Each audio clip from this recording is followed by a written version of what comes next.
Hi there, I'm Christian Hanley, and welcome to Checkmate.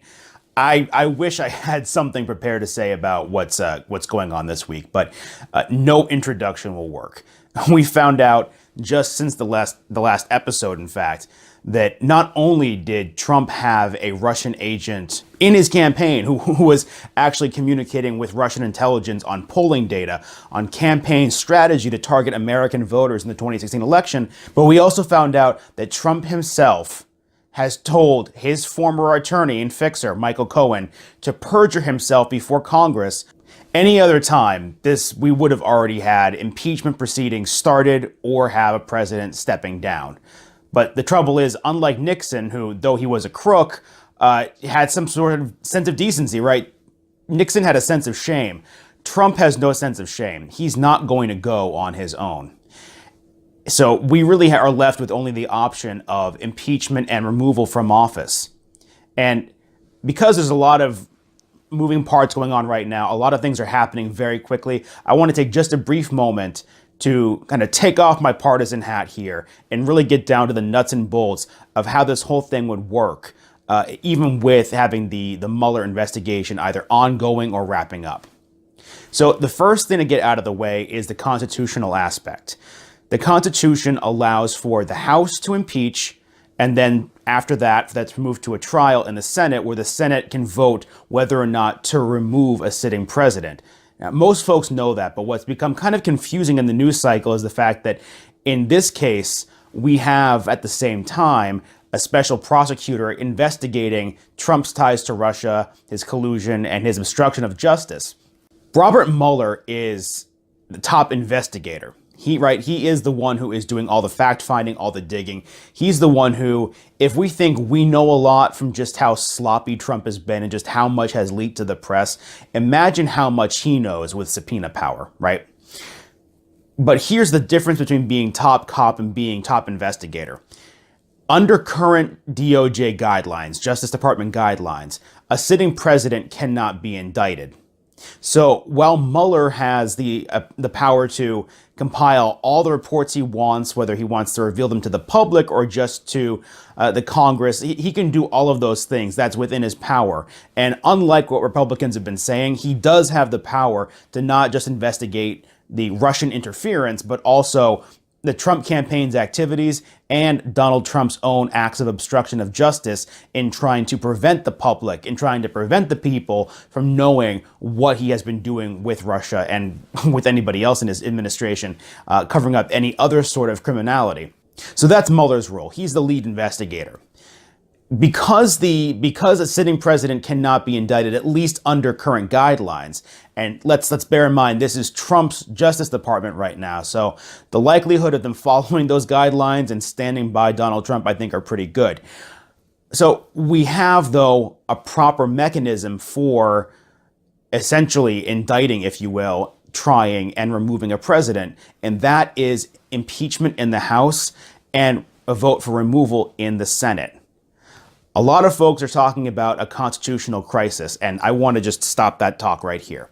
We are living in a constitutional crisis where our norms, our institutions, everything that makes America great in the first place since before Donald Trump was born, all of those things are under siege right now. We're in the crisis. Impeachment and removal would not trigger a crisis. It would be the emergency valve. It would be the way for us to stop short this crisis. But what about the Mueller investigation still ongoing, and we're talking about impeachment and removal from office right now? Well, here's the thing. Mueller's report can be helpful. It can be extraordinarily helpful. In fact, it might even be necessary to convince Republican senators to remove Trump from office. Just as an example, let's say that we do not have enough votes in the Senate to remove Trump after he's impeached in the House, and that is the way it looks right now. If the Mueller report showed conclusively in a secretive, nonpartisan, non-sensationalized way that Trump is actually beholden to Vladimir Putin and to Russia, that if the report actually contains hard evidence, it can actually draw that direct link and fill in any tiny gaps so well that it can actually convince Republicans to turn on their own president, that would be monumental. That would make it or break it for us. And when people complain about how long this investigation is taking, that is what I believe is the reason why. We can see what Trump has done with our own eyes. Everybody can who owns a television or can go on the internet. But what Mueller is doing is taking this like the criminal case that it is. He's trying to prove a case beyond a reasonable doubt, which is a substantially higher bar than what we can judge by in the court of public opinion. But one thing that has to be resolved right now is that there is no requirement for Mueller to submit a report or to finish his investigation before the House launches impeachment proceedings, before articles of impeachment are introduced. The process of impeachment and removal from office is enshrined in the Constitution. It predates Mueller. Right? This is what allows a Congress to get rid of an unfit or dangerous president. So we don't need Mueller for that on the legal side, on the constitutional side. That is an already set removal process.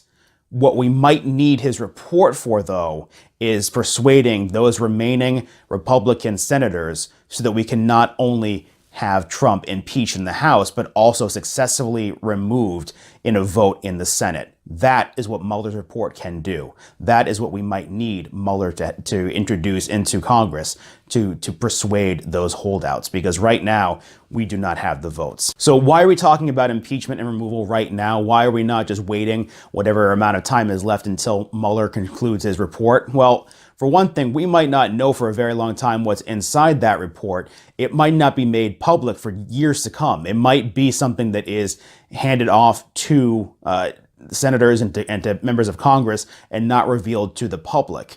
We don't know how Mueller will end this investigation, not just what conclusions he will reach, but how he will pass them on. So that's what we've all been on pins and needles for so long now, and we still don't know yet. The other reason why we're talking about impeachment right now is because every single line has been crossed, and now is the time. We know that Paul Manafort, working at the behest of Donald Trump, was actually coordinating with Russian intelligence to target American voters and sway our democratic election. We know that Donald Trump was investigated by the FBI in a counterintelligence investigation to determine whether or not he was a Russian asset. And more damningly, we know right now that to cover all this up, to cover up everything Trump has done with Russia, with Vladimir Putin, and on their behalf, he has torn up his interpreters' notes. He has told his interpreters to not repeat anything that they heard, and he has barred every other American official from his meetings with Putin. He is keeping this under wraps, and he's also subject to blackmail now because only the Russians have any sort of record of Trump's dealings with them. But more urgently, right now, another line has been crossed, and that is that Trump, in that same effort to conceal his actions and to conceal his work with and on behalf of Russia, has ordered his lawyer, his former lawyer, to commit a felony on his behalf, to lie to the Congress, to lie to the American people, to conceal Trump's original crimes.